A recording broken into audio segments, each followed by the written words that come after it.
What's going on, my people? How you doing? So I forgot to tell you this earlier. I wanted to share this with you guys. I thought this was super encouraging. So my daughter wakes up and we are at the table talking. I'm getting ready to make some breakfast and going to work shortly after. And so we're talking, and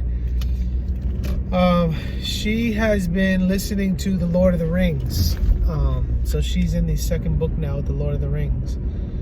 And so she's eating it up. I mean, she's about almost done with, so they listened to The Hobbit first last year, and now they finished book 1 and almost done with book 2. And I mean, just eating it up, you know? And so we're listening to that book, right? So anyway, just for context. So I took out a couple other books from the bookstore because I want to expose them to different forms of literature. So one of the books I took out was The Odyssey. Now, I've never read The Odyssey. I just didn't grow up in a home where we read. I didn't really listen to many audio books or anything like that. So now, as a parent, those are things I want to expose my children to, you know, so that they can get a love for story and narratives and literature, so that they can read and so on and so forth. All right. All that being said, we're talking at the table, and she's, I think I just asked her how she enjoys the Lord of the Rings. She said she loves it. Great. Praise God. You know, that excites me. Okay. So then I said, oh, I got to tell you what's been going on in the Odyssey. And so she starts smiling as I'm getting ready to tell her. Now, let me back up. The other day when we went to the library, I took out a book. I took out the children's version of the Odyssey. For those of you who don't know, Odyssey is written by Homer, but it's a children's version, so it's not written by Homer. It's kind of boiled down, you know, in language where kids can understand it, right? But since I've never read the Odyssey, I decided I want to read this book to them, but I want to get ahead a couple chapters, right? So we took out that one, and we also took out 2 other versions of the Odyssey, but they're more like a comic book. One is like a comic book style. So my daughter is looking through them. So she takes that to bed with her at night, and other books. She has like her little Bible there. She got like tons of books that she brings into bed with her little flashlight, right? I'm getting to the point, I promise. So she's reading, right? She's reading her books, and one of the books that she was reading was The Odyssey, right?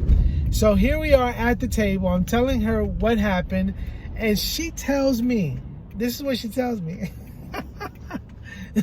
She starts laughing and smiling, you know, and she says, "Ooh, Poppy, yes. I'm not going to tell you what happens. I don't want to spoil it for you." I said, "Man, that's awesome, man." I just started laughing. I said, "Oh, really? Okay. You don't want to spoil it for me?" She's like, "No, but it gets good." And I was like, "Oh, man, that's dope, man." That was so encouraging to me. And I guess, let me connect the dots here, man. You know, I would say about a year ago, we let the kids watch a lot more TV than we do now, and really than we should have. And even with that, they didn't really watch a whole lot, but still, being honest, it was probably too much. And it was really because it was easy for us to just put the TV on, right? Let them watch their favorite show or movie. Especially over the summer, we could justify it more, right? Summertime, it's too hot out. They want to come in, let them watch a movie, let them watch a show. And so we would do that often. And I felt like we were doing that. We were relying on that way too often. Like that was our escape as well, you know? And, but I felt convicted by that. Like, man, why am I doing that? Like, I'm replacing the opportunity for me to talk to my children and read to them and do other things with them with TV, right? For some reason, I feel like I need to put the TV on. So So fast forward, we recently started classical education with our children. Now, we've been homeschooling our kids since they've been in school. But we just recently turned from, we were doing a, oh gosh, I'm forgetting her name right now, Mason. Y'all remind me. Anyway, we were doing a different curriculum, and now we just recently switched over to classical. And so, anyway, we have been implementing the classical model of education in our children, but then also adopting that in our own lives, right? In our reading and choices of literature and so on and so forth. So to see, so now we're at the point where the kids don't watch any TV at all. I mean, it is mind-blowing. I mean, and like where we were at the point where like they're addicted to this TV. Like they would get like, they would like lose control emotionally if they could not watch their show. And it was quite troubling, you know. And again, it wasn't like they were watching. It wasn't crazy, you know, but it was crazy for us in our standards. And so now we're at the place where we hardly watch TV. Now we're either reading to them, or we're listening to an audiobook, or they're reading themselves. Guys, that is phenomenal. And so I guess I just want to encourage parents. And for those of you who plan on getting married one day, and Lord willing, God gives you children, I want to encourage you. Read to your children. Teach them how to read, so that once they learn how to read, now they can read books and explore the world, right? They can explore ancient history. They can explore modern history. They can explore all kinds of things just because you've taught them how to read. And once they learn how to read, now you can teach them. They're learning language, they're learning critical thinking, they're learning reasoning, they're learning logic, right? They want to read everything now. Like, all my children want to do is either hear a story, which is a book, audio book, hear a story, or they want to read a story. And I'm hearing their language change. It's like, it's phenomenal. It's mind-blowing. So parents, be encouraged. Read to your children. Turn off the TV. Let them know that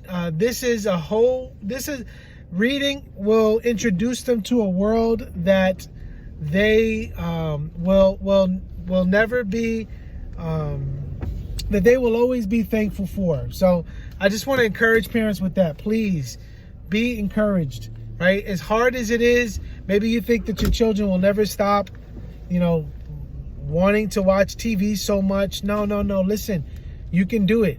You can free them from this. I'm telling you. And once you do, even the maybe let's say the movies they watched on TV, once they learn how to read, it will open up a whole new world to them. It will open up a whole new world to them. And for those of you who are readers, for those of you who enjoy reading, you know exactly what I'm talking about. And I wasn't raised that way. I wasn't raised. Listen, y'all, just be completely transparent with you. I didn't read my first book until I went to community college. And this was, how old was I? I may have been, let's see, I think I may have been like 18 years old. It was A Child Called It by David Peelser. Like, that was the first book I read. I grew up in hip hop culture. I rapped, I wrote music. I watched shows all the time. I slept with the TV on all the time. But I didn't read, and I didn't grow in my love for reading until the Lord saved me. And even now, I struggle with reading. I've grown a lot, and especially in my reading comprehension, I've grown in those areas. But this wasn't developed in me as a child. And so for those of you who have children, it's not too late. Raise them in the way of the Lord, and reading to them so that they can learn how to read their Bibles, so they can learn how to read books, so that they can learn how to explore worlds that are beyond their present reality. And in exploring other worlds, it will make sense of their present reality. They'll learn how to read their Bibles. They'll desire to read. They'll hunger and thirst to read more. So that's what I wanted to share with you all. Hope this was encouraging. That was just something I forgot to share with you guys, that I wanted to share with you. If this was encouraging, if you have any comments or anything you want to add or anything you want further information from off that dialogue, please feel free to ask. Leave a comment below. But also, please consider subscribing to the channel if you have not. This is your first time watching it. Please subscribe to the channel. Also, hit the notification bell if you want to get all up-to-date content. And lastly, if you want to support the ministry, please consider doing so at patreon.com/Proverbial Life. You can also support the ministry through Venmo and PayPal and CashApp and all that other stuff that will be listed below. All right, y'all. Till next time, this is the Proverbial Life podcast, and we encourage Christians to look to Christ, live wisely, and leave a legacy behind for generations to follow. Grace and peace, y'all.